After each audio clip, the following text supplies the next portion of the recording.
বসলে আমার মাথায় যা যা ঘোরে। বিয়ের পর আমি যখন ওনার জামা কাপড় কেচে দেব, ওনার প্যান্ট থেকে যখন 500 নোট বেরোবে, আমি তো ওনাকে বলবোই না। বিয়ের পর যখন আমি কোথাও শপিং করতে যাব, কোনো জিনিস যদি 1000 টাকা দাম হয়, আমি তো ওনাকে 5000 টাকা বলবো। টাকাই টাকা হবে। আমি যখন আমার বরের কাছে 10,000 টাকা চাইবো মেকআপের জন্য, আমার বর বলবে কি 10,000 টাকা, এই নাও 1,00,000 টাকা উড়াও।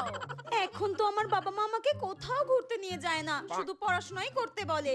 বিয়ের পর আমার বর আমাকে সিমলা, কাশ্মীর, মানালি, মেঘালয়, কেদারনাথ সব জায়গায়, এটা কি করে ফেললাম, যাই হোক সব জায়গায় ঘুরতে নিয়ে যাবে।